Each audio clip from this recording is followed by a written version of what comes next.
How you doing, man? I'm a little excited to play more One Piece. I do. You're excited to play more? This guy, I'm sitting on the couch. I just drove home. You guys drove home yesterday. I drove home today. I just got back after like a 6-hour in the rain, just slogging through traffic on President's Day Drive. I'm sitting on his couch. We just finished an episode of anime. He gets up. Dude, I cannot wait to play more games. You're a freak. Yeah, you're a freak. What do you mean? I barely got to play the game this week.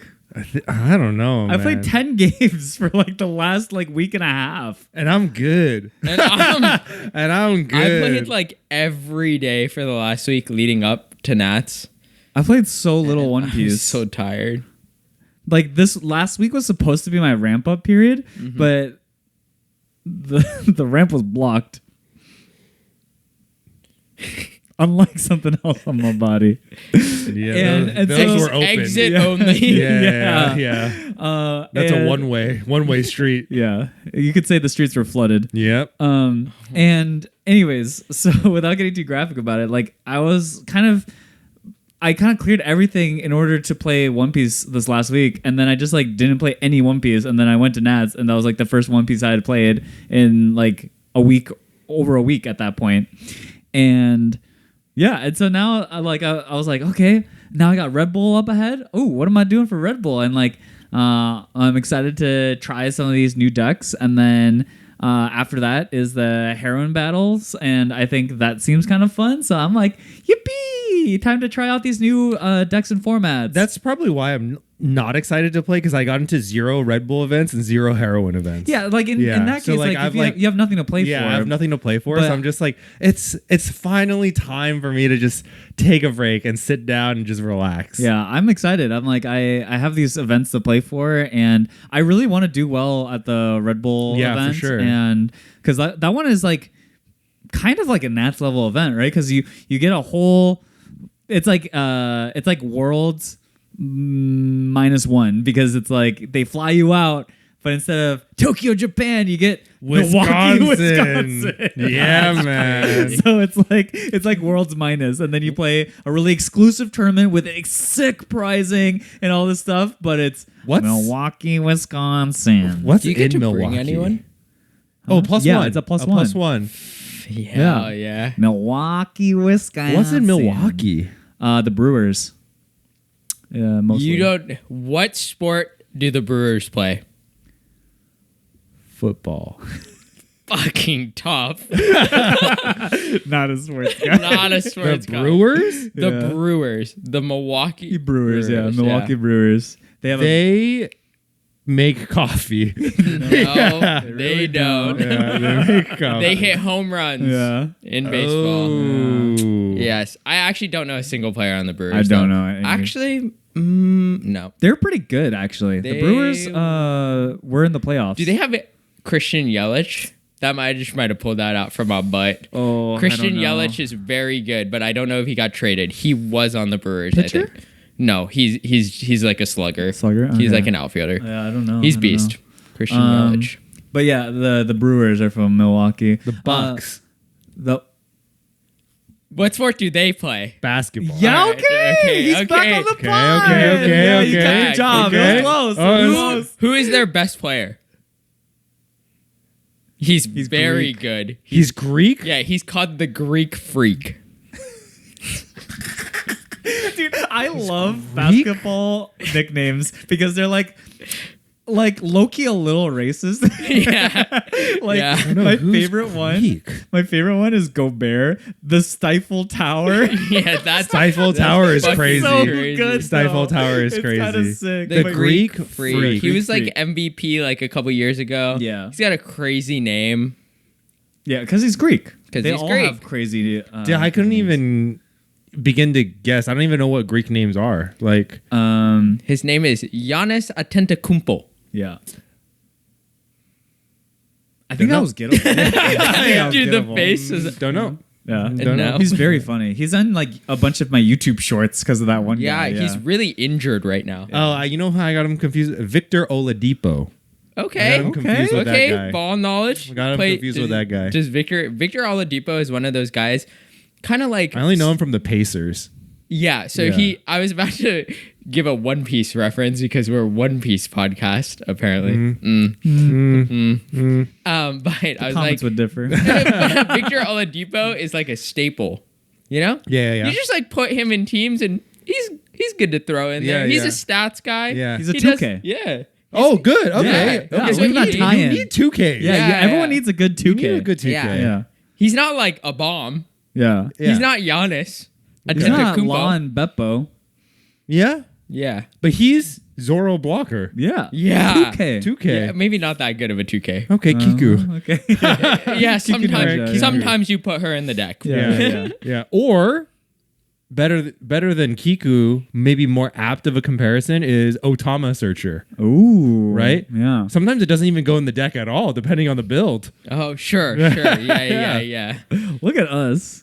Ball knowledge. Ball knowledge. No, well, kinda. Yeah, I don't know. I'm gonna throw in some How obscure did we ball get knowledge later. All right. Oh, okay, because of the Red Bull event. Yeah, so you get a +1. It's world's minus. So I want to try hard for the event and get in. And if you do make it to the final tournament, the pricing is absolutely nuts. It's really good. It's crazy good. So I want that uncut sheet. And it's the one uncut with sheet the OP. I want a cut sheet. OP13. It's an OP13. It has sheet. three. It has the three mangas in it. Oh, Yeah, snap. that one has like the Monkey D. Loofers, the Sabu, and Why do you say it like Ace. that? Ache. Why? Okay. Yeah. Thank you. give him that was I mixed them up Say real hard Ache? there. It was like Loki, a little Filipino. give him some respect. Yeah. The Filipinos know about the having a little ate, you know. Yeah. So Huh? You don't know about Ate? No. we're worldly like that. Yeah, Sawati. Yeah, sawati. Don't come into the homeland like that. All right.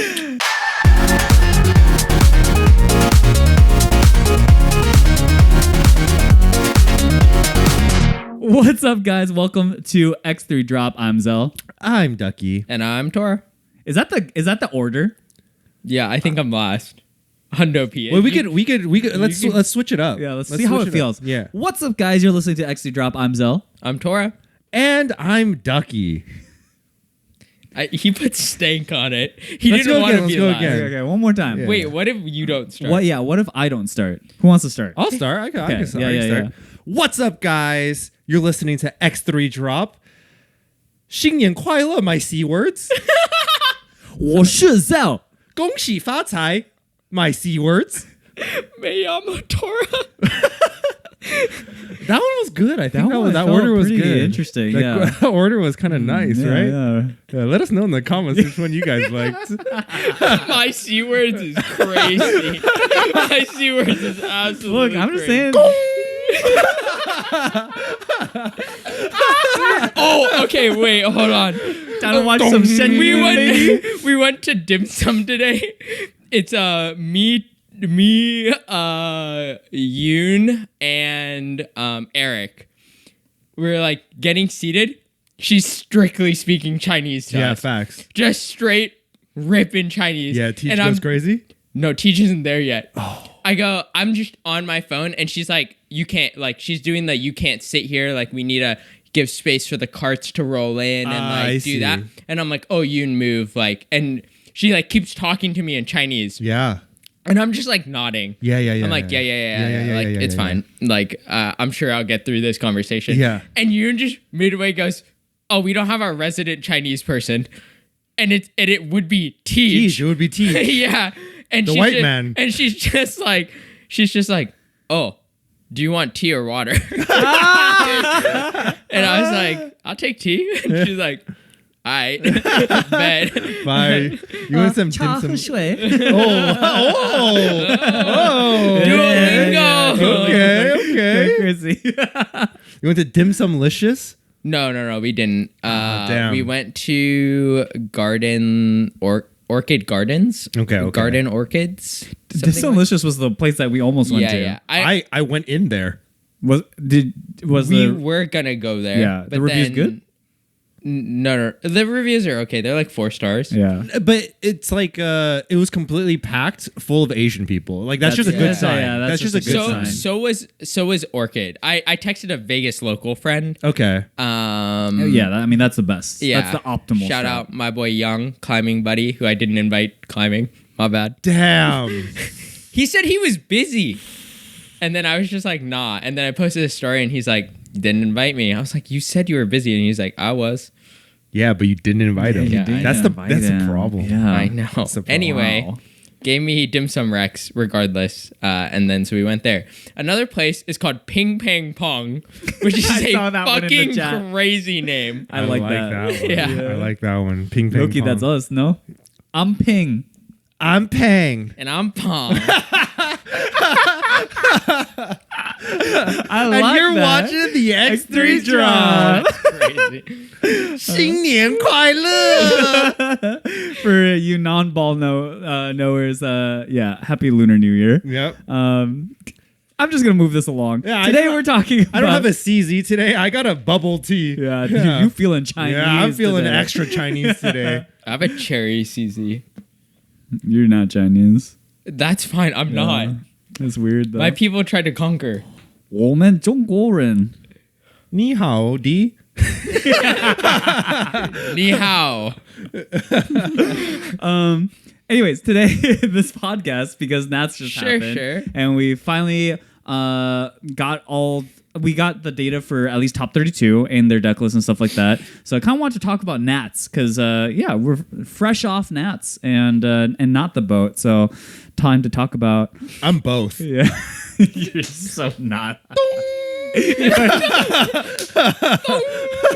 Who is the Fabius of us three? We're like all three of us are very not Fabi. Really, it's me. It ain't me. You're deep in the Midwest. I'm a God-loving American. Bible thumping, Yep. Moonshine drinking. Moonshine cousin drinking. fucking. Yeah, inbred. Whoa. Yeah, he is the inbred one. Yeah. Whoa. All right, moving on. Moving on. So, anyways, I put together a little slideshow for us Okay, to talk okay. through some of the interesting deck lists and stuff Did you like guys that. fill out the survey? I was going to. Okay. Yeah. I think it's important. Yeah. What survey? They just do it for like most of the big events, to be honest. Oh, Like okay. where they're just like, how things go for you, et cetera, et cetera. Like what was good, what was bad. I just said I came into this John tilted because I waited in line for 10 hours. Yeah, I really hated how they The handled the retail first line? line. Yeah, it was I really said bad. just let me miss out on the pre-order and I'd be more happy. Yeah. Yeah, I heard a lot of complaints about the retail line. Yeah. Okay. my So to biggest talk gripe. about the no, we can talk about it because I think it's related. But like, so they had like different sets of times for different ticket holders, essentially. Like LCQ winners got a specific slotted time. Yeah. Competitors got a slotted time to get in, and then there was like general entry got a specific times, and then competitors also could sign up for lottery spots during Sundays. So like they were kind of, it was like an interesting thing to do that. I think that was very smart of them to do that. However, I think the allocation of product made zero sense to me because like all of these things are known. Like how many people would be going into which slot, right? Like LCQ winners, you know that you have like, I don't know what They is it, have the data 32? for it. Yeah. Yeah. For competitors, they know how many people to expect on like the maximum that people could buy and general entry, whatever. But I just think it's like crazy that they would just like sell out of stuff when like the line, to be honest, when we went into the merch line, wasn't that many people, but it was just very slow moving. I wonder why it was so slow. There were like 5 checkout lines, but so like It was set Excuse up me. a little poorly, I think. yeah, you fill out like essentially a shopping list Okay. and then you give it to the cashier and they would have a runner. Yeah. So then they would just like run back and forth, grab your items, bring them to the front, and then like, but half the time, like, so non-big ticket items, essentially like figurines and extra stuff, were like in the back. So I got like one of the like the gotcha like cat Yeah, things I know which one in it the is. jar, and like 2 people next to me, like the person next to me, like got only like card stuff in the front, and like One person finished, another person finished, and by the third person, the lady came out with my cat. So you're the problem. So like I was the problem, but I imagine other people were the problem. Yeah, I think like the runners, because like unlike the other setups I've seen them do where like they have a lot of the merch kind of like nearby and ready, like they had to kind of like walk out of the room and into like a bigger room with like very crowded shelves in order to get stuff. So I imagine that like per order, it wasn't very efficient in order to get all that stuff out. Like I would have rather, I don't know like what a better solution is, but like I imagine if everyone is pulling out all these like checklist items and stuff, like they could just take all of them up front and like number them, and then just like everyone takes a number and it's associated to a tab that you have, and then the runners can just like pile them up. You know what I mean? And then that way, like by the time you get up, all of it's just there, and then you check out and you go. You know what I mean? Yeah. Or the runners maybe just need to be a bit more efficient. It sounds like it just took too long for the runners. It's like not on them. Like No? they were trying their best. Really? Like I truly think like the It's employees an organizational were like, yeah, problem. like I truly think the employees were like very nice and like trying very hard. Like you could sense like frustration from the players in the room, like especially when things ran out, obviously. But like that's not like per se on like individual employees, not like everyone was low-key. I was like, dang, they better be getting paid overtime today, because like that looked awful. Yeah. So I don't know. I guess I would have preferred it like how they handled the Gundam stuff, where like they had a lottery ahead of time, and then if you win the lottery, you can buy, show up to buy it. and then you just show up and you pick it up and then you leave, and that's awesome. So didn't like that, especially because like we waited it was like 6-7 hours, And I didn't get shit. I got like a binder and a playmat, and that was it. The worst thing I heard about this whole thing was everybody wanted the Nami playmat. Oh, right? yes. So there was a certain allocation in the morning of, and once those sold out, the people who were waiting like 6 hours in line, they were notified when they got to the front of the line, we don't have any more, we're sold out. And then they randomly restocked after those guys. did. Yep. Like, dude, that sucks, dude. Okay, so there's like the levels, right? It's like top level, people who got what they wanted. Yeah. Second level, like missed out, didn't get an opportunity. Third level, just got so unlucky that you were in this like queue of like 100 people who could have gotten product but didn't. Yeah. And like me and Tora showed up into the competitor line. We weren't like, I won't say we were like close to the front or whatever, but all the competitors in front of us, right? Like there wasn't that many people, you know? No. And so like I just don't understand like what the allocation was there. And like I would think that the competitors should have like a premium selection when it comes to this stuff over general entry, because like in my opinion, the competitors are more likely to actually like want this product for themselves rather than to flip. Yeah. And so I would just imagine like that would be a better place to like make sure the allocation is there for.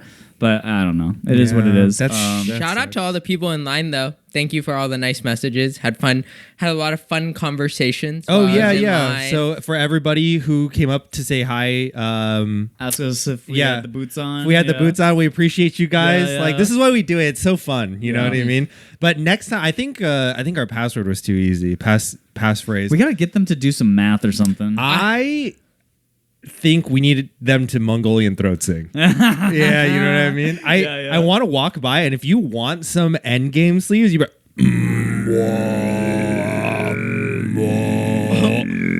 or the real thing is to randomly throughout this video like post like a code that or like a passcode. just flashes. Yeah, that just flashes, and then they have to just find it for a minute. Okay. We're gonna make it hard for you guys next time. I think it was too easy. It was too easy. I think it was too easy. You guys found us too quickly. It was really, but regardless, it was like super awesome to see a lot of people. I had one guy who was a competitor, and he said that his username for Bandai is from our thing. So like one of our jokes was about Charmin Ultra Soft. I don't even remember what episode that was, but that's why his Bandai name is Charmin Ultra Soft. That's And awesome. I thought That's that story was awesome. awesome, and I super appreciated that. that. And- Charmin Ultrasoft is triple ply. Did you know that? Triple Triple? ply is crazy. It's like too much ply. yeah, that is too much. Yeah. Nah, it wasn't too much for what he was doing this past week. Oh, that's why I have a bidet. Facts. Oh, a Yeah, bidet. is just a game changer. Yeah. A bidet. By Yeah. dad. Yeah. Joe Bidet. Yeah. Sorry. He didn't like- The I evil, got it. the evil I got cousin. him. I got him. I'm tired. Yeah, so anyways, I think overall though the event itself was probably the cleanest it's ever run. In terms of like quickliness of the actual competitive Yeah, event. probably. Dude, also, we were done around dinner. That's awesome. I was gonna say another cool thing that they did this time around that they don't normally do is you find the table number of what placing you're at, and then they just come get Boom, you. They yeah. come hand you your prizing for that. That seemed to run very well. Yeah, I thought so too. Like compared to everyone lining up, having to look up your name, look up your placing, grab the specific thing for it, and then hand it out. Like those lines take forever. they do take forever. It's so crazy. yeah, like oftentimes you're like waiting for like an hour or 2 hours. Yeah, we just should to do get this the every pricing. time. I got fucked. Those packs were so bad. they were bad. They were bad for you. Oh yeah, that was my tough for god, you. I got But your entry packs were so good. bro. They like You shut up. I didn't get anything. You specifically shut up. Yeah, you Why? made out like a bandit. Bro Oh. pulled like 4 Namis, 4 Zoros, and like It was 3 Namis. Just look at me. And 3 3 Zoros. Nami and 3 Zoro. My bad. yeah. I got 4 koalas. Playset though. I did get a playset of Utas as well. Uta. Uta. Ulti? Oh, ulti. Oh. Yeah. I have a playset of Lim and koala.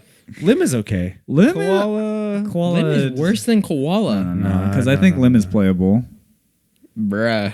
And in the upcoming heroine battle, you might want Ooh, those. true. True. Because I think Lim is the premier aggro deck in that format. So Okay. Any yeah, limbers? we'll talk about that in a future episode because Okay. I think people are excited Next to hear week, about probably. that. Yeah, I think next week we do Red Bull because I think that's even more apt. Or I might do Red Bull as like a video on itself because like I don't know if we want a full episode on that. Yeah. We do that. And then, but I do think that heroine battle has a lot to talk about. Yeah. 'Cause I think that one's kind of interesting. Let us know in the comments. You want Yeah. a Red Bull episode? You want a heroin battle episode? Combine the two? Combine the two. Ancillary format episode? Yeah, could try something there. So, but yeah, let's get into it. One Piece Nats. What was your guys' impression of the general like decks that were there, and like what was that like in comparison to expectation? Because I think expectation wise, I think we expected a lot of Emu, a lot of Mihawk, and then after that could be anything. But I definitely felt like going in Emu Mihawk would be the 2 most popular decks. I think it reflected that exactly. Just walking around, ton of Emu, ton of Mihawk, some Ace, some Boa. Surprisingly more purple Doffy than I thought there was going to be. Yeah. And then less of black yellow Moria, less black Croc, less yellow Luffy than I thought. Yeah, definitely less yellow Luffy for Yeah. sure. I think yeah. those decks got cycled out by like the new rogue, quote unquote, even though they did extremely well, like PY Rosi and RG Luffy. Yeah. Because I saw a lot more of those swimming around than I did like Moria per se. For sure. But Yeah, I'm so glad we talked about those decks in the last week's episode because yeah, those 2 decks were on fire this weekend. For sure, yeah. Purple, So- yellow, Rosie, red, green, Luffy, and Yeah. honestly, like black, yellow, Moria showed up in top 32 as well. Like, congratulations to those guys representing their decks. Yeah. So yeah, I think the tournament runs we'll save for the primo episode. We'll talk about our like own individual runs, but I think generally speaking, like my matchups throughout the weekend were kind of what I was expecting. It was what I was and, expecting. I don't think we were too off on that front. It was a contention for me in like my deck list in Mihawk because I had just done some Wano Mihawk testing that I felt like Wano Mihawk was like too selective into Emu Mihawk and not good enough into the rest of the field, that like I was like, oh, actually, I want a deck list that does better into a wider field. So that was like a choice I made. So anyways, let's talk about One Piece Nats and the topping leaders. So we have this data thanks to, of course, Mr. Eggman. So Yes. shout out to Eggman and his team of people who are just always on top of getting all this Shout out information as EG fast man. as possible. Yeah. So top 32, we have 8 Mihawk, 6 Emu, 4 Ace, 2, and then from here on it's just 2s and 1s of 2 purple yellow Rosinante, 2 Boa Hancock, 2 SD29 yellow Luffy, 2 purple Luffy or purple Doffy, 1 UP Luffy, 1 red green Luffy, 1 OP14 Jinbe, Yeah. 1 promo Nami. Yeah, the promo Nami I want to talk That about one is later. crazy. 1 Bonney, green Bonney, Yep. and then 1 black yellow Moria. So Yeah, the promo Nami was so fun to show up in top 32 because I remember just rumblings around me. You'll never guess who I just lost to. And then we were just like, who could it be? Like, you lost to Jinbe? You lost to GP Luffy? Who'd you lose to? No, I lost to Mono Blue Nami. We're like, whoa. what the hell? What the heck? And he was like, yeah, man, like the guy just turbo milled. And I couldn't do anything. I was like just not prepared for it. I'm like, whoa, okay. And like this was an X1 bracket. So I was like, that guy is XO. He's undefeated. Like going into like round 4. And I was like, damn, he's still going. So there were just continuous rumblings about this mono. Have you heard about this Mono Blue Nami? This promo Nami? This guy's milling like crazy. This guy's tricking like crazy. Yeah. And I was like, dude, I hope this guy makes it to the day 2. And he did. Yeah, I think it was like guaranteed at a certain point. It was pretty insane, honestly, the run that they had, and to have the cojones to be like, my testing has proven that this deck will get me there. We'll talk about him more specifically as it comes up. So, brought some interesting deck lists. So we have the number 1 deck list from Everyday Clutch, and Clutch he did with Red Blue Ace. And wanted to get you're the Ace guy. I'm the Ace guy. So I kind of wanted to get your thoughts. I think the main interesting thing for Ace is how to fit what you want into the deck and what concessions you're willing to make. And the one thing that I thought was interesting was the 4-drop split in particular. Yeah. So this list actually, going into the event, I was pretty comfortable with my list, but after playing the event, I remember Xell asking me like, "Oh, what did you think about the event?" And I was like, "Dude, I think my list sucks." Or like, it's not that it sucks, but it's very clearly missing certain things, and those things are namely 2Ks, searchable 2Ks. So I had told him that I wanted to play the 4-drop Jozu, and I wanted to play 2 of them. Where I would have cut those spots are exactly where Everyday Clutch had cut. So this is a carbon copy of the list that I would have brought to Nats if I were to like redo it. Yeah. So it plays my exact 50. The only difference here is the Atmos and Red Rock slot. Yeah. So Atmos is a 1 of, Red Rock is a 3 of, and then you put 2 4-cost Jozu. I'm playing 2 Atmos and 4 Red Rock without the 4-cost Jozu, and otherwise it's exactly the same list. Yeah. So it's very close to my list. I was thinking you can cut either a 1 of Atmos or a 1 of Cavendish. Atmos just giving you more Whitebeard targets. I did whiff Ezo twice this weekend. You which missed? I whiffed. Yeah. It happens. Full Yeah, it happens. It's like not back-breaking per se, but it sucks. Yeah, but it Yeah, sucks. yeah. Like because you do play a lot of Whitebeard targets. You play like 20-some Whitebeard targets, right? Like 19 to 20. And if going down on Atmos just increases the chance of it whiffing for sure. But yeah, I mean, I was talking with Sam Saz about whether or not he thinks Cavendish is necessary, and I kind of agree with his line of thought. It's like it helps in the Mihawk matchup, but it's not absolutely necessary. It's like not what wins you the game. So yeah, I'd be willing to go down on a Cavendish and still play 2 Atmos, but the 4-drop slot is where I would cut. It's either 1 Atmos or 1 Cavendish. I would keep the pudding at 2 for sure. Yeah. And then Red Rock would go down to 3. Yeah. So I think this is the best 50 that you could possibly bring to the event. So I really like this list. Everyday Clutch brought a really, really good list. Yeah, this I'm not an ace player, but I think that because I've just heard some discussions around like what people were willing to cut for certain cards. Like I've seen people say like they wanted to go down on 4 drops in order to fit like other tech cards. But I do think this list just looks really well rounded and really like well placed for where the meta was at currently for Nats. So anyways, congratulations to them for getting first. Congrats. And then next we have Savrix's purple Doffy list, who actually came through LCQ. Oh, he came through LCQ. Yeah. Beast. And then made it all the way to the final table at Top Cut. Second place? Second place. That's super impressive. Insane. I recognize this guy's name on Sim. Yeah. I play him a lot on Sim. This guy is a purple Doffy one-trick pony for a long, long time. Like, he is just purple guy. Yeah. Yeah. Like, and he, once again, stuck to his guns and brought a mono purple leader in Doffy. And I think his list is like quite stock, to be honest. It looks reasonably stock. What does Pika do? I was gonna say the only auto ramper. only different card that I probably haven't seen is Pika, and he probably plays less bullet string. Or it does one less. Does bullet Doffy string. play bullet string? I might be getting it Yeah, confused with purple yellow Rosi that plays bullet string Both too. play Both bullet. play, Yeah. There are lists of purple Doffy that don't play bullet string, but I think bullet string is very, very good. Okay. Bullet string is insane into Emu. Yeah, but this looks reasonably stock. Yeah, I think this is a relatively stock list. The addition of Pika just in order to help enable you with your Dawn minus stuff, I think is good.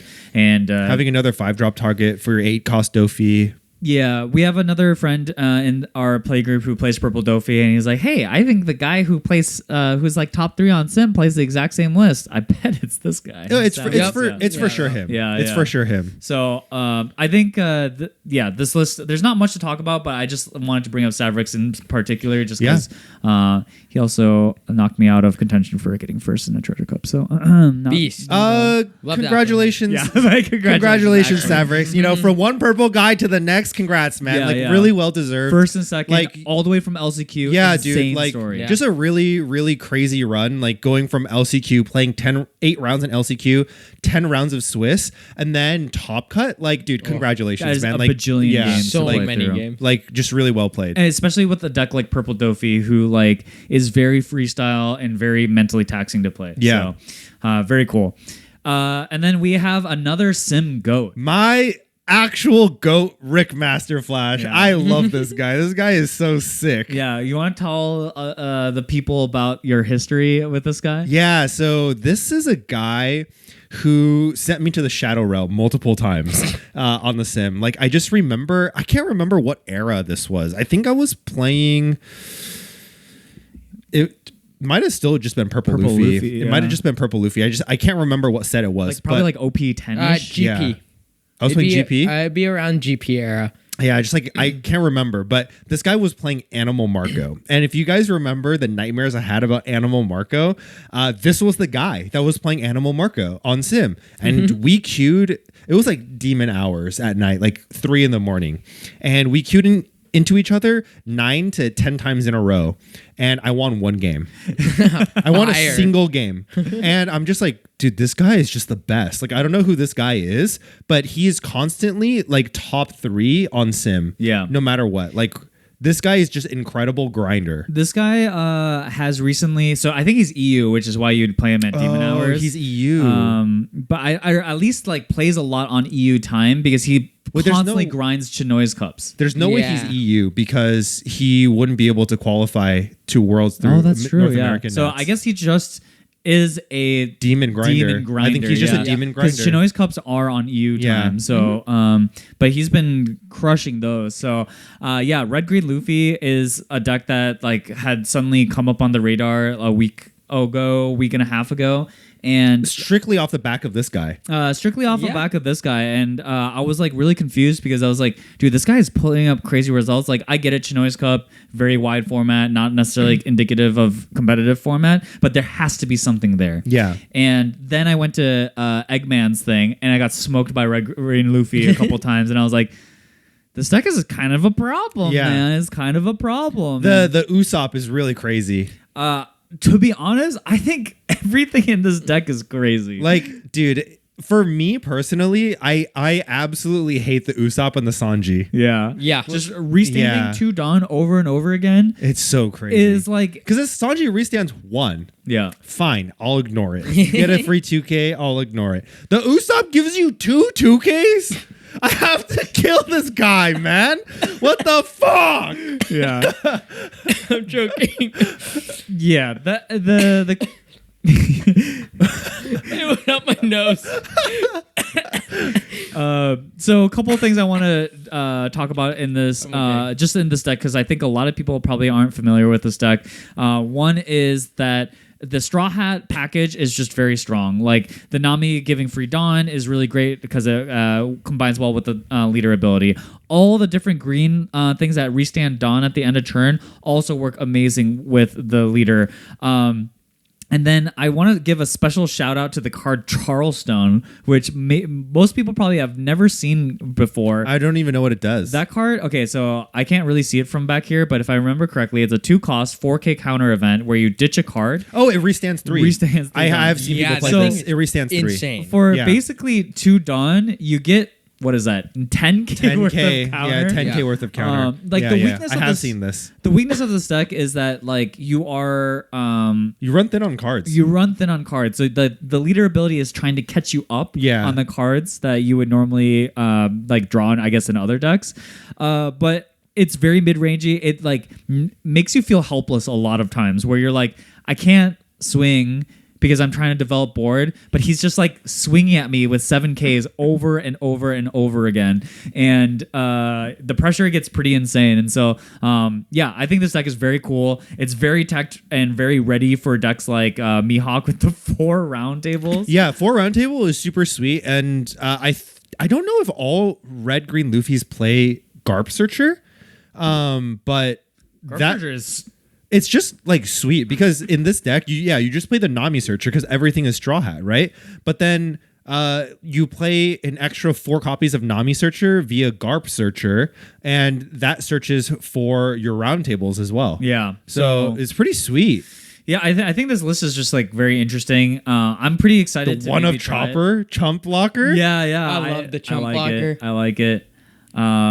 Yeah, I just think this deck is quite cool. I think we've always talked very highly about. I think that this deck is very neat. And it's cool super to see it finally get like a huge result like this. Yeah, and like big congratulations to Rickmaster. Like, this guy puts in the hours, he puts in the work, he is constantly grinding. So congratulations to him, and we're really excited to see you play in Japan. Yeah. Little aside I wanted to say is that I feel like this event really showcased like the sim grinders. Yeah, right? it really did. Because both second place and third place are huge sim grinders. Yeah. Huge sim. And I think particularly for a jungle meta like this, like volume is what really helps to make you really, really prepared for all these different matchups. Like, so yeah, I think it really highlights that specifically. Yep. Next, we have B-roll on yet another deck that we mentioned kind of last minute, which is the purple-yellow Don Quixote Rosinante deck. Yep. And this guy is awesome. He is that one guy who cosplays his leader at the tournament. This is the guy? This is the guy. He cosplayed Rosi? He cosplayed Law. What the fuck? But this is the Law Lover deck. I give it a pass. It's not quite cosplaying your leader, but I think it makes sense. And the leader showed love for him because he made it all the way to 4th place. Unfortunately, falling to Rickmaster Flash in the 3rd, 4th place. But still just a crazy result. He took this list exactly from Krulors, who kind of has been the Rosi guy. Yeah, he's like the pioneer for the deck. And I don't think there's too much to talk about The here. interesting cards here to me are Gamma Knife and the 3/5 Searcher Law. Yeah, so the big thing in this deck is your searcher quantities, because all the searchers search slightly different things. Yeah. And so it can be kind of awkward. Like Sugar finds you, like all the laws have slightly different typings. Oh. Yeah. So it's actually kind of complicated in like what you actually search. So Sugar finds you, looking at this, it finds you Baby 5. So that's like a 2K that you can find. Yeah. It The finds, Rosi Searcher. finds the Rosi the Rosi searcher. Herself. It finds you herself. The events. It finds you The 6/8 Rosi. It finds you the 6/8 Rosi. Yeah, it's just like very weird to see kind of the puzzle pieces of like what it searches, Yeah. right? And then the Rosinante obviously finds Just all finds the law. laws. Yeah. So anything that's named law. Is it Law or Heart Pirates? I think I it's think just it's law. law. Okay, Because and then then the Law Searcher Laws- finds Heart Pirates. Finds Heart and Pirates Straw or Hats. Straw Hat, which then finds you stuff like Usohachi, that's yeah, it. Usohachi. What is Divine Departures? It's like thing? Roger Red- Pirates. Roger, Yeah, okay. Roger Pirates. that one's just unsearchable. Yeah, but then you have access to Gamma Knife, which is a Heart Pirates card. Yep. Yep. Super So yeah, you're just playing like Giga Shrinkage here, which is pretty sweet. Again, I think it's like good tech for Mihawk, Yeah. and stuff like that. And then it also prepares you for in case, like, I don't know, randomly people are playing stuff like Kid. It's also it's pretty good into Ace too, like just not giving them access to a free block. Yeah. And yeah, you just have to respect Divine Departure. You have to respect Gamma Knife. And this deck wallops Emu. Like, that's kind of like the main reason you would bring this deck. And also, I think it's quite good into Mihawk as well. So this is one of the reasons why, like, going into the event, I was, like, kind of considering, like, putting time into this deck. Because I was like, I think that just makes it very well positioned in this meta, and I'm super happy to see somebody bring it and do super well with the deck. Yeah, I mean, I would definitely play this deck if it just wasn't filled with Law.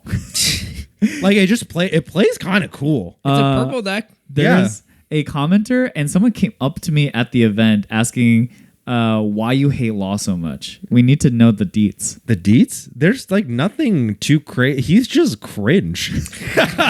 Law is really cringe. Bro. What's so cringe about him? He is the quintessential like cool guy character, like Like a Sasuke. a kind of. Sasuke. Yeah, Yeah. it's like whose favorite character is Sasuke?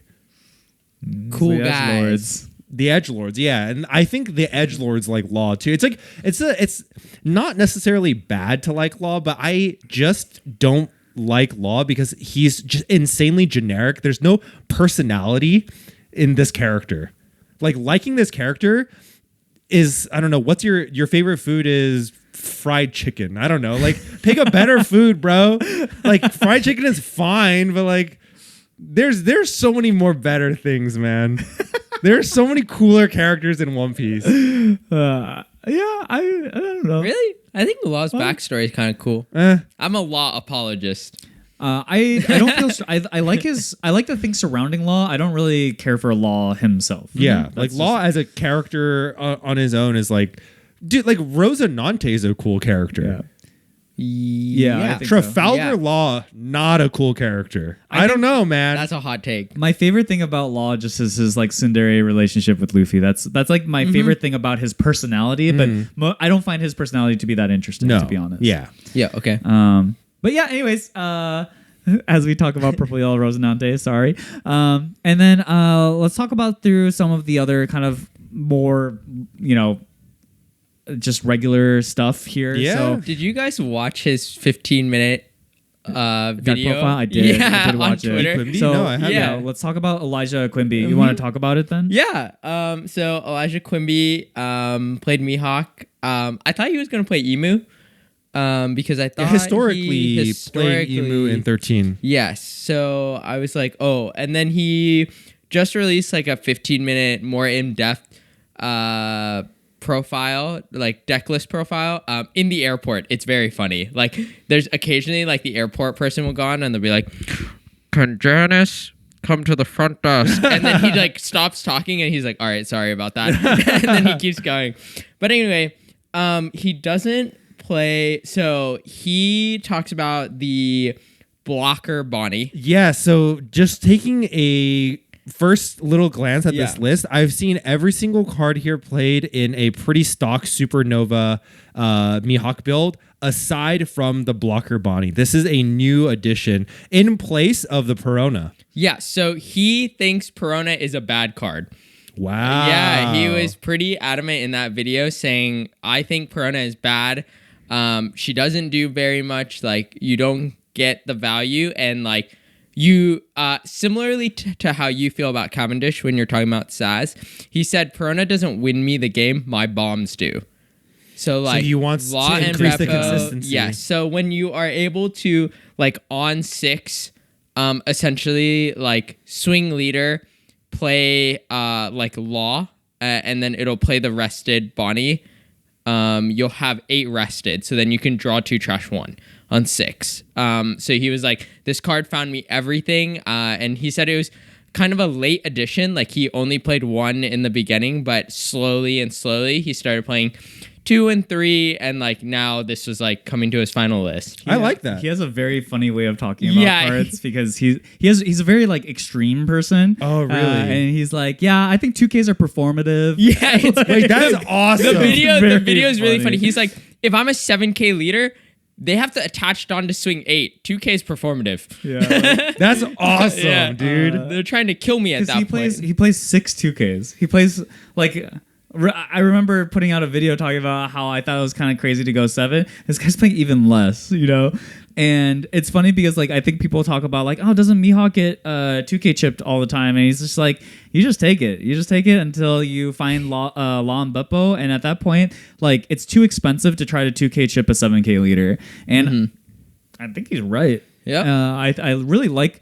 It's funny because I agree with a lot of his takes. And I do think, like, the list that I talked about, which was Cirrus Wang's list, is sort of like the pre-blueprint for what this deck list looks like to me. Yeah, I mean, this is a list that plays a little bit of everything too, right? You're playing one of Spiderweb, you're playing a Paradise Waterfall, you're playing Electric Luna from Temu.com, right? You're playing DMG's Triliocosms, like it's got everything. Yeah, it's got a little bit of everything, and I think the biggest thing to note about this list is the lack of 9-cost Mihawk. I think that is the big thing, and because you're lacking 2Ks, right? You're playing, like, what are the 2Ks in here? You're playing Zoro and then Ophizi. Yeah. That's kind of it, right? And in his experience, he talks about in the video is that, like, it's just removal magnet. And Samsans also, I think they're part of the same testing circle. They all remove 9-cost Mihawk from their decks because they just think that the card just basically gets removed on site, and you just don't get enough value out of a card that takes up your entire turn, and you don't get enough value out of it. So I thought that was very interesting. And I am inclined to agree, honestly. Like, I think, like, I'm never letting that thing live, for sure. I'm yeah, not. like everyone has Red Rock for it. Everyone has whatever, and the fact that you have to turn it sideways to get its effect means you're opening it up to round table and all this stuff.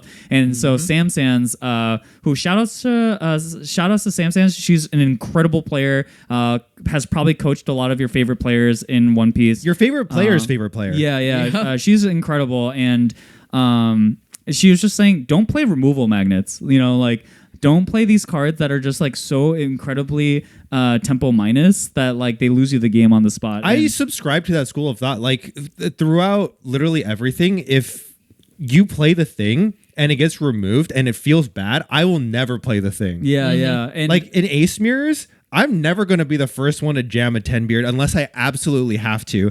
I will commit Jozu war crimes until the end of time. Yeah, like the upside of that card has to be like incredible, which I think is the truth with Seven Shanks and the Law Beppo. Those two cards, like even if you remove them or whatever, like you're very happy with They've what accrued they've their done. value. They accrue value, and they outright win you games. Yeah. In the way that 9-cost Mihawk just simply does not. Yes. So I really like that. And then again, they play the Supernova package, but like kind of the hybrid version. They're not all in. They don't play the Bonney Searcher. They play for like the ability to play small ball with Law, I think is incredible. I with like deck. this list. This list looks Yep. really cool. This list is awesome. I think my only change with this is like if I could somehow fit a second 9-cost Shanks in there, but 9-cost Shanks is a really, really scary card. I'm just as Elijah kind of talked about, I'm never really scared of Mihawk because he is removal magnet. Yeah. Right?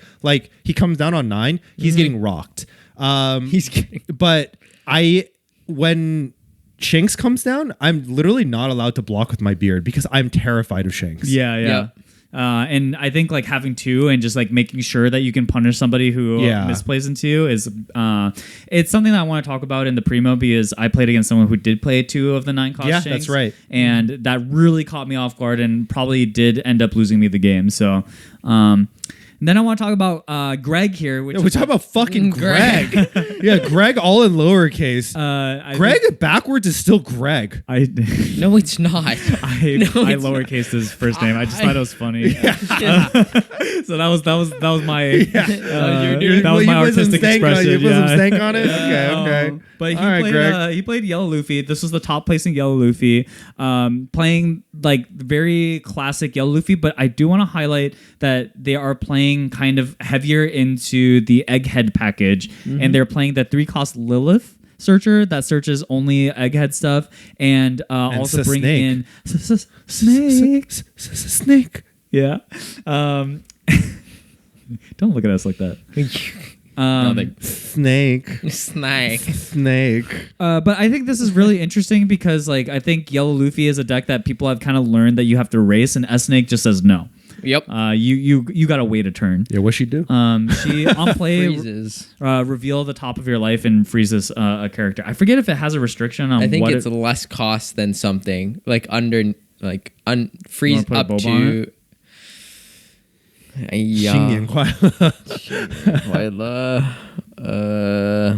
No, I don't want to put a bob on it because I can't fucking remember. Did I pull this S Snake from my participation packs? No, I think that one is from The minus? OP13 one. This is from OP9, I believe. Ayar. This one just freezes something that's a cost of 6 or less. Cannot attack until Freezes opponents a 6. Yeah, I was freezes gonna a say 6. 6 or less. But you're playing it on 5, so it freezes anything. Yeah, Yep. freezes anything, and then the trigger also just does that effect. Sweet. Yeah. Very Cool good. card. Yeah, so other than that, I think this is very standard, regular life burn Yellow Luffy, and they did very well, getting I think top 16. Let's go. This- Okay, Okay. dude. Rohat. Next, we're gonna talk about Rohat, who everyone talked about. Promo Nami, we talked about it earlier in the podcast. Like rumors were going around, and everyone's saying the Nami goat, the Nami goat, and I was like, Adam's not playing that. Yeah. Like, Who are we talking about here? yeah, because everyone is like, dude, Nami is like kind of well positioned right now. I'm like, I don't even know if that's true because if she was, Adam would be playing. her. Adam, yeah. Yeah. Adam, the motherfucking Cisneros. Yeah, man. And instead, Rohat, but Rohat is a Nami goat. Yeah, Nami guy. He has topped in like insane amount of tournaments with both blue Nami and blue yellow Nami. Ooh, okay, in the Nami past. guy. Like, this guy is Nami guy. So yeah, this is a really crazy pull. This deck list is just like very funny to me because I didn't understand until I saw the deck list how the deck played, because I was like, I don't understand without all the non-East Blue cards, how are you supposed to self-mill? And it's just combat. Nami. It's just combat. Yeah. Yeah. So between Zeph and Usopp, you get most of your milling done that way, right? Yeah. So that's it. The other thing is Gaimon. Do you know what Gaimon does? No, is he a I had to 2K? look at- No, he's a 1K. What does he do? So I thought he he's puts out a Sarfinkel. Is that a different That's a Gaimon different- card? yeah, Okay. Yeah. This one is this guy's a landmine. He's a 2-cost 0K 0 power 1K counter. If your opponent would take damage from combat, you trash him and you trash 4 cards off the top. Whoa. He's a landmine. He'll catch people off guard for sure. Like he just puts a lot of pressure into your opponent having to make sure they cannot take life, right? Not to mention, Nami can just ship it one turn. Yeah. Like you can just ship. Like you can play Play a bunch of Gaimon these. 9 lead, right? Block. That's Block 5 my cards guy. off the top. Counter. Yeah, you Block. better block. Oh, wait a second. There's also Zeph. Yeah. Do you guys know what Zeph does? I I didn't do. until. Yep. Oh, you do? I Okay, do. You got it. Yeah, he Dawn 1 attached. You mill No, 7. no. The 1K Zeph over in the. Oh, I don't know what that one does. Yeah. Does that have blocker on it? No. 3 cost, 3K, nice try. I see you squinting.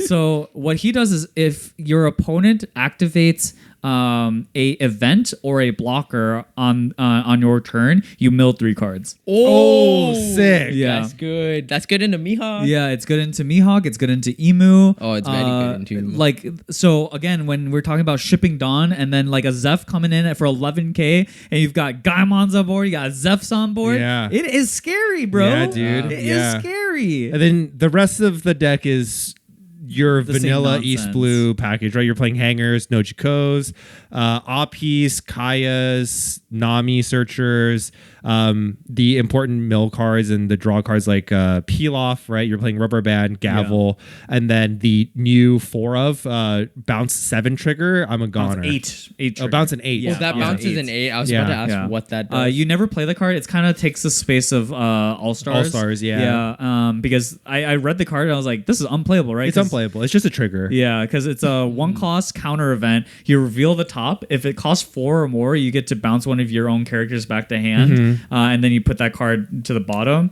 There's like barely any cards that are 4 There's or 5. above. Yeah, so like Yeah, there's you're 5 never cards. playing that. But this is a very interesting deck to me. Like, Yeah. Yeah. I and want to play it. I want to play it too. Yeah. I don't think I have a promo Nami leader. So I need to got go- you on that. Okay, I have a bunch. You have a bunch. Yeah. Okay, I need them. I want to play this leader and low key for the Heroines Cup. That's I what want I'm to build saying. this. I want to And build this. On top of that, not promo Nami gets EBO3 support. There's a new card, 2 cost that you play. You trash a card in your hand. You trash that card. You draw 2. oh, yeah. What card is that? It's I don't know. I It's a forgot Nami, what the I think. Like straight up. Just a East Blue Nami card? yeah East okay. Blue Nami card. So I Yeah, was yeah, like, yeah. you would play that card. Yeah. Yeah. Yeah. So, yeah, I think it is very cool. Dude. Very, very cool. Okay. I'm so excited to see people go like, I don't know what to do. Like, I want to play Is she this. back? I want to. You No. want to take life? Certified back? Nah. Yeah, I don't know. Nah, But we I don't can, know. we can test it We out. can test it. I want to play this deck. Because there's just so little data Yeah. with this deck. Like, I don't know its matchups. I don't Yep. know what's good into, bad into. I don't know anything. Yeah, yeah. So, I'm taking a little break from One Piece for like the next 2-3 so weeks. back? No, but like I might play this at locals. Yeah.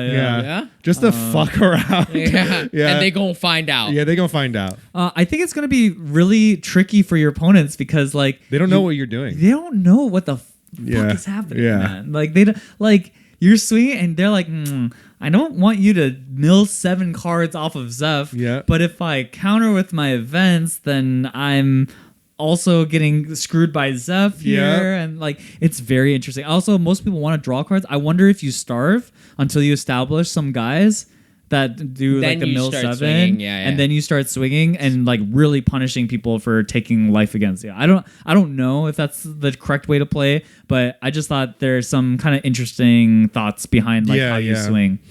And then of course we have our good friend Casey. Yeah, goat. Casey the goat, the Bonney goat. His username was like illegible to me. It was like CMP. CMLP with a bunch of numbers, but it's our boy Casey. Yeah. Casey is one of our good friends, and he is one of the Bonney goats. Yep. And he's ride or die. Ride or die Bonney. for Ride or better die. or worse. Doesn't Yeah. matter. Yep. Like he made it all the way to top 16. Top 16 Yeah. on With Bonney. Bonney. So big shout outs to Casey here. Yeah, going into the event, I was like, Bonney, really? Doesn't Bonney just auto scoop to Emu? And he goes, basically, it's very, very hard. It's winnable. You have to see like the dream draw in order to beat Emu. But he was like, it beats everything else. Yeah. Yeah. All I have to do is dodge Emu. And he only played like 2 Emu or something. Yeah. And he won And he against beat one one of of them. them. Yeah. Dude, he almost beat the second one. He has like he has to stall the game one more turn. So he just goes Law Bonney or Law Perona. Freezes 2 characters. Yeah. Then like the guy swings out his whole board as Emu. Free plays Elder, everything standing. Casey already has 9 drop Zoro established, but he loses all his bodies and like he has 3 cards in hand, all bricks. Can't save his Law. If he could have like He just needed a law to swing once. Yeah, and he wins. And he wins. And he just goes. He just couldn't save it. Yeah, he couldn't save it. And he just goes 17, 17, 17. And the guy's like, 4K counter, 4K counter, 4K counter, 4K counter. And he's like, 5 lead. And then the guy's like, 4K counter. Oh, and then he's man. just like, oh, no. Yeah. It was so close. Super close. I heard that Emu like cried after the match because they were so stressed from how. What? Yeah. He said like the guy was like very, very flustered at the end of the game. Like that is how much Casey puts the pressure on you, even man. in such a bad matchup for Bonney. So, we had talked about Bonney a while back, and like if you get the bracket, Yeah, if you get the right bracket. you're gonna do wonders with the deck. So there's that was Casey, and then next up we have our fish friend in Jinbe, Bubby. Bubby. I like Bubby. I think it's awesome that Jinbe made it into top 32. Yeah, I think this is a deck that I think some people kind of wrote out a little bit. But again, if I think that the most popular deck is going to be Mihawk and Emu, this deck smokes Mihawk for breakfast. Yes, yeah. Like it just puts him on the skewers and just bleeds you out to dry. Like it's insanely bad matchup for Mihawk. And then for Emu, it's like mostly dice roll, and all their decks you just like make them have it, right? Because you are a deck that just has incredible amounts of pressure. And yeah, so very cool to see a Jinbe. I don't know enough about Jinbe to talk about this list. Yeah. I think maybe the interesting thing here is 3 of the promo Arlongs, but I know Arlong has been a mainstay of the deck. I think the interesting thing about this list is the Kaya. Yeah, Kaya, like another target for Jozu potentially to help Yeah. you. and Law. Yeah, and Law. Yeah, because other I haven't seen Kaya in a Jinbe build actually. Really? I feel like I've seen it here and there, Really? but I haven't seen it. I feel But like it's a premier blue 2K though.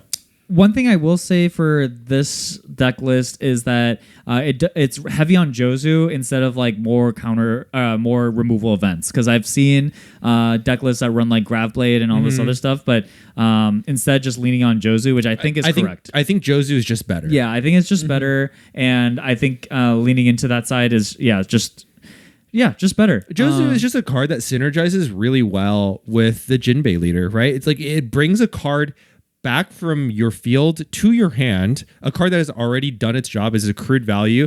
You can either replay that card for additional value, or now that card goes back to your hand, refills your hand, pitch it for leader ability. Yeah. Yeah. Right? It's like and it's like insanely tempo positive. It's just a really, really sick card. Yeah, Jozu might be in my like top. We haven't done one of those like top blue? 10. Yeah, Top we haven't done one blue. for blue. Jozu's got to be top really 3. good, Yeah, dude. Jozu is It's so somewhere good. high Yeah, up there. man. So Pudding anyways, is one. Pudding is Pudding is one. undisputed.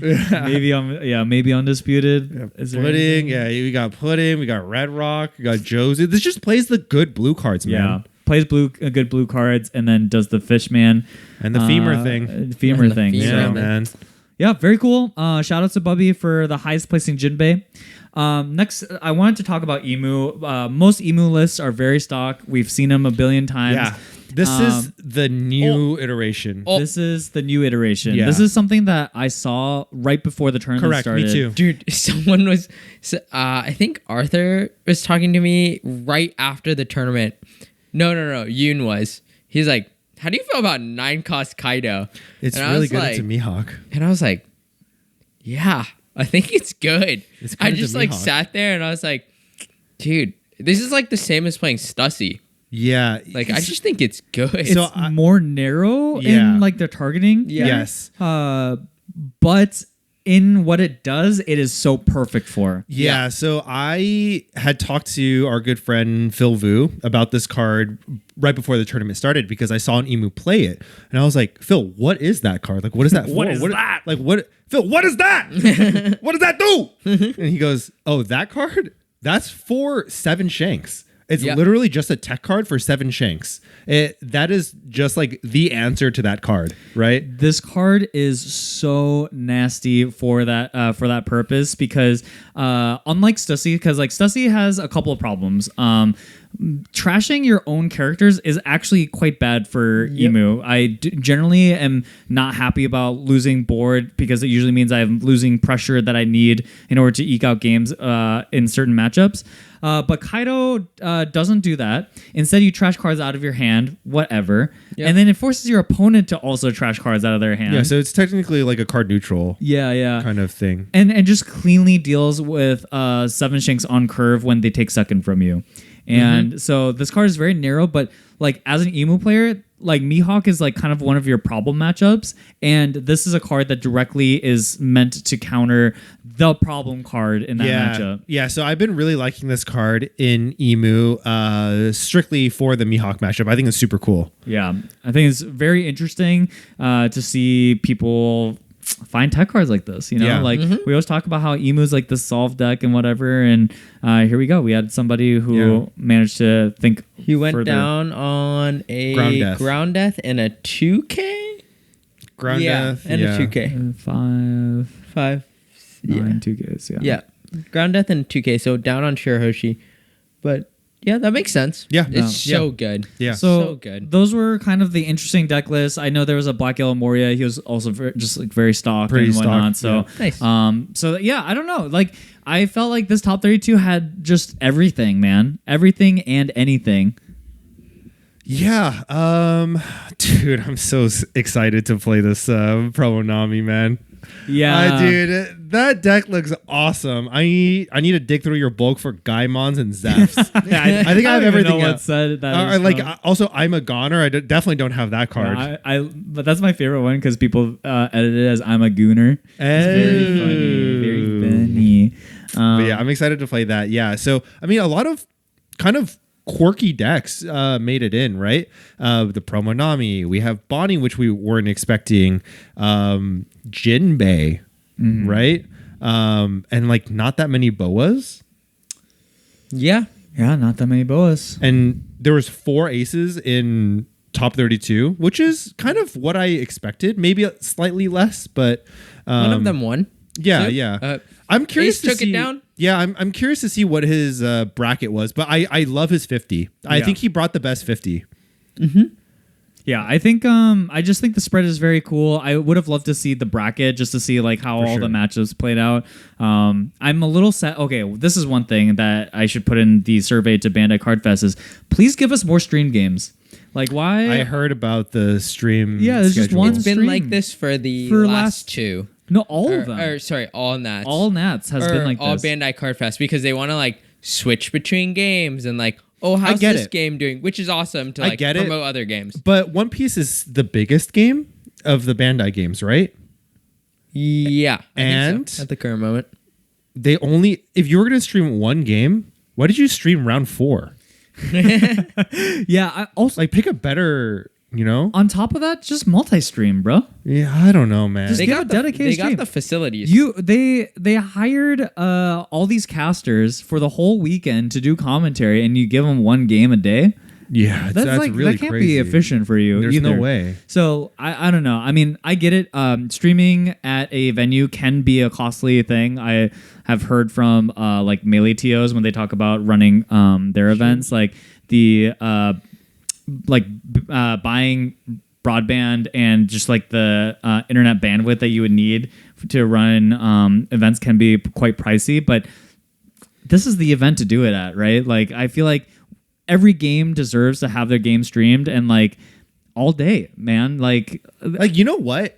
I'm going to push the agenda. Play TCG. If you need a commentator, you don't got the cash flow for that, I'll do it for free. There's no guarantee that I will talk about the game, but I'll be there. But I will talk. Yeah. I'm just saying there's so many people that could run a stream. You know, there's a lot of people who deserve opportunities to have a chance at commentating. Not me. There's not me. And like I'm a brand risk. That list. Take me off. Like from a technical standpoint too, I know like Eggman, he just runs up with his own equipment every time, like out of his fucking backpack essentially. Yeah, literally and, like, every time. You know, there's so many people out there that can do this. Like just do it because the people want it. Like, and it's good coverage for your game. Like Bandai is for you guys. You guys are the prime benefiters of this, and then let people get hype about the games. You know. So I'm a little disappointed on that front. But otherwise, very cool event. It was very exciting to see all the chefs in the kitchen. For this event in a very jungly meta. Other things I saw in the deck list, there was no Wano Mihawk that made it to top 32. Mihawk, Jonas was playing Wano Mihawk. Yeah, there was a lot few of people decent playing amount of Wano Mihawk. Yeah, but none of them made top 32. And then most Mihawks also played this sort of hybrid supernova style. There was only a couple people who played Bonney Searchers. And yeah, so I thought from the Mihawk standpoint, I was like, yeah, I think I was right to bring the list I brought. I think other people like had a further read into things. And like you saw in Elijah Quimby's video, like a lot of these changes were last minute, last second. So yeah, anyways. Yeah. I mean, I'm excited for Worlds, man. Like I'm really excited. We have, King of the old times, Richard Yam, right? From Zorro. From the first Nats. Excited to see what he's going to bring, how he's going to perform, and whether or not he could put North America on his back. And then we have 2, if not 3. I'm not very familiar with Everyday Clutch, but if he might also be a Giga Sim Grinder, but the 2 Sim Grinders I recognize are Savarix and Rickmaster, right? So I'm really excited to see those 2 guys go and represent North America at Worlds, and dude, put Sim on the map, dude. These are true really, Sim Grinders. They're really kind of highlighting how Sim grinding can get you all the way to the end, man. Absolutely, yeah. And that's not to say they just mindlessly grind it. These guys are constantly refining. They're going in with a game plan. How's this card do in this particular matchup? What does this card do in this particular context? How does it affect the game state? How do my lines change? Things of that nature. Like these guys are constantly innovating, constantly just like putting their decks underneath a microscope and just refining and refining and refining. Yeah. I think especially this meta really suits people who are willing to put the time in for volume, because of how many viable decks there are and all this stuff. It's the most important thing, I think, for a format like this. So any final thoughts for this Nats and the event overall? Final thoughts. I want to reflect a little bit about the mental gameplay. Yeah, we've been talking, I think, a lot about this, and one of our explicit goals we talked about last week was like being mentally prepared to play the whole tournament and staying locked in. Yeah, just being able to hone in on the ability to straight up lock in games. I felt there were multiple times throughout the day where I was just slipping a little bit mentally. It's just like, oh, what's his best swing here? And I look at the cards in my hand. I'm like, I probably have enough. And then I catch myself. Why don't I just count? I can just count. Like why guess here, right? And then I count and like, oh yeah, I'm 3 over. I was right. But it's like it takes like 4 seconds. I should just count, right? Just so like don't slip up on those. And I know during the very first round I made a mistake by keeping a hand that I shouldn't have kept because it looked okay.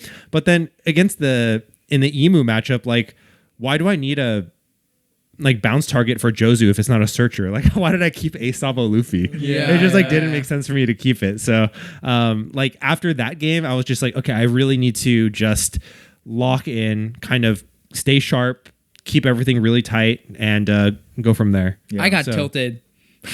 I was doing my best to not tilt. There were there was a bunch of times for me where I was like, I could have been tilted. Maybe I should have been tilted. But I did my best to just like not tilt and be like, I just need to play the best that I can. Everything outside of that is fine. Yeah, I think I just I threw round 2 because I just stared at my Emu leader active against Yellow Luffy and I was like, bet 5 lead, and he took, and then Sanji came out and I lost the game. Yeah. And that I was kind just of like a brain fart moment though, yeah, right? I was just like, the moment I was like 5 lead, I was like, wait, and like I didn't verbally say wait, to like try to take it back. I was just like, oh my god, please counter. Just do something dumb. Like, I did something dumb. Just do something. I was like, 5 lead. Oh. And then he was like, I'll take. And then Sanji came out and I was like, I'm fucking dead. Yeah. But I think I had like a lot of non-games, which kind of sucks. Yeah. Like, I had like, after that, 4 Elders games. I had a 3 Elders game until I had man. to pitch for a 4th Elder. Okay. Like, I found it in the search and I was like, oh my God, I pitched him. And then I was like, next one, 4 Elders.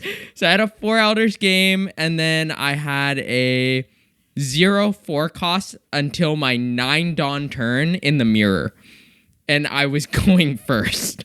So I was already just like in like 2 spots where I was like, damn, those games are like, for me, felt like unwinnable, and it just sucks that it happened to be on this day. But after that, I was kind of just like schmopping my way through the rounds, because I think it was in an odd way.